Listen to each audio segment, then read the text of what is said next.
Hola, muy buena, ¿cómo están? Mi nombre es Micaela y este es un vídeo en colaboración con Ananda. Este es un vídeo a continuación del que vimos anteriormente que tiene que ver con por qué nos cuesta bajar de peso.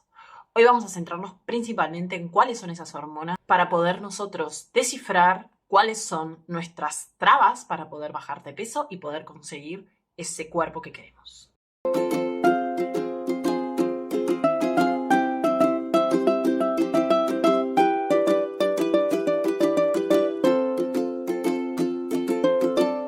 Conocer a tus hormonas realmente te va a llevar a poder desbloquear esto que estás sintiendo en que haces ejercicio, quizás haces alguna dieta de estas bajas en hidratos, pero no consigues realmente bajar de peso. Entonces, quizás conocer cómo están tus hormonas puede ayudarte a conseguir y ver cuál es tu camino para ti. Podemos ver cómo están nuestras hormonas por diferentes formas. El más fácil o el que más podemos recurrir es hacernos una analítica y ver cómo están esas hormonas en sangre. Otra de las formas que podemos conocer cómo están esas hormonas en el cuerpo es simplemente observando tu cuerpo. Y aquí te voy a dar algunos tips que seguramente habrás escuchado por ahí. Según dónde se acumula la grasa es la hormona que tenemos que balancear, ¿vale? Nunca es solo una, pero son las que más se caracterizan. Si somos mujeres que solemos tener más caderas y más culete y más piernas, ¿vale? Que ese es mi caso y siempre ha sido, solemos tener algunos desbalances con los estrógenos y muchas veces problemas con nuestras reglas, ¿vale? En esa categoría me encuentro yo y por eso es donde he hecho mi máster de hormonas. Otra de las hormonas importantes que hablamos en el video anterior es el cortisol y la insulina. Y cuando estas se encuentran altas y en desbalance sobre todo, para que lo entendamos mejor, que no están actuando como tenían que actuar, suele aumentar nuestra tripa, nuestra zona central, ¿vale?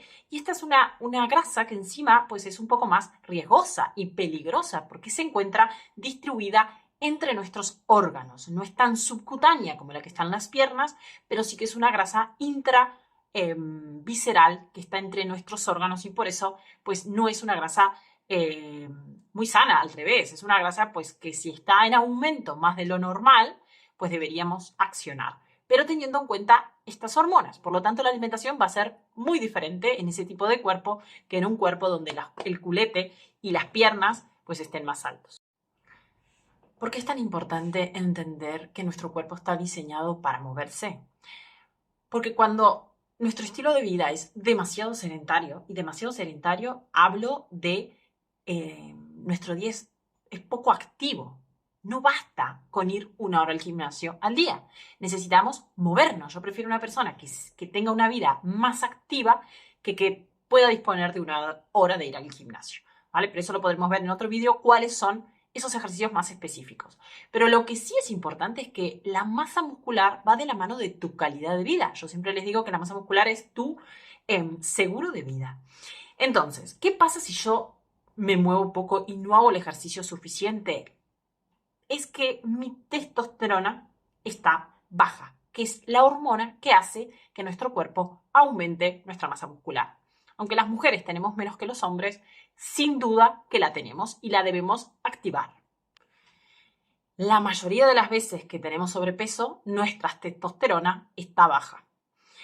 Bueno, hay diferentes formas de activar la testosterona. Cuando más activada está o cuando más podemos aprovechar su acción es durante la mañana. Entonces, por eso también, por la mañana, activarnos y hacer algo de movimiento ayuda a que esta testosterona aumente. Y por otro lado tenemos la hormona del estrés, que una de las más conocidas que tiene que ver con que eleva el estrés es el cortisol. ¿Qué pasa cuando hay mucho cortisol en la sangre? No permite que nuestro cuerpo utilice la grasa como combustible, que es lo que siempre les explico. Es más, se tiende más a construir grasa y bajar masa muscular. ¿Y esto cómo lo podemos saber en una persona? Además de hacerse estudios y saber cómo está el cortisol, es saber cómo está durmiendo, cómo está descansando.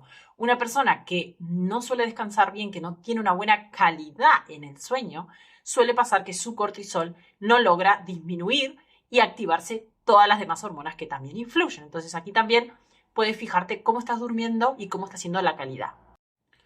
Y por último, pero no menos importante, está nuestra amada insulina, que es esta hormona que regula el azúcar en sangre, una de las más conocidas, que tiene su parte buena y su parte mala, como todas las hormonas, pero realmente para el estilo de vida que llevamos, sin duda que si no tenemos una buena alimentación, si no tenemos buenos hábitos en general, pues la insulina suele estar desbalanceada, ¿sí? Que está o muy alta o muy baja, o no hay buena sensibilidad a la insulina de nuestros órganos.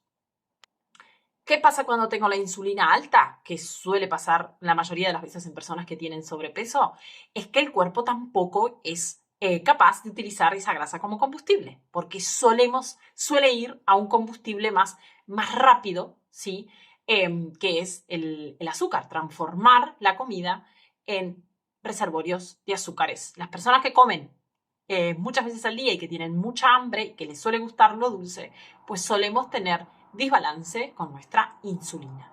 Vuelvo a repetir, no tiene únicamente que ser en personas de sobrepeso, hay personas que son delgadas, por eso el peso, volvemos a lo mismo, no me habla mucho de la salud de la persona, sino que cuando está delgada aún así podemos tener desbalances con nuestra insulina, por ejemplo, cuando comemos muchas veces al día, ahí se suele ver fácil. Entonces, dime qué hormona tienes en desbalance y te diré cuál es la mejor solución para ti. Por eso, cada una de nosotras y de nosotros necesitamos un tipo de alimentación específica según nuestras hormonas, nuestro estado metabólico. ¿Por qué es que pasa que en las menopáusicas, en las mujeres que entramos en la menopausia, hay tanto caos a nivel hormonal? Porque caen la mayoría de estas hormonas que regulan nuestro metabolismo. Entonces, si no veníamos ordenadas, si no tenemos un cuerpo y unos hábitos saludables, pues aquí todavía se vuelve mayor el caos, que generalmente es cuando pasan a consultar. Cada vez, por suerte, se está tomando más recaudos antes, porque cada vez los problemas de salud y con la salud femenina empiezan antes. Pero aquí es una etapa clave, la menopausia, para saber cómo ha estado nuestro metabolismo a lo largo de nuestra vida y obviamente que se puede mejorar, pero que sin duda hay un caos hormonal siempre en esta fase. Espero que les guste. Estas son solo algunas de las hormonas que influyen, pero creo que sí son las más importantes. Y si quieren más información, pueden seguirnos en nuestras redes.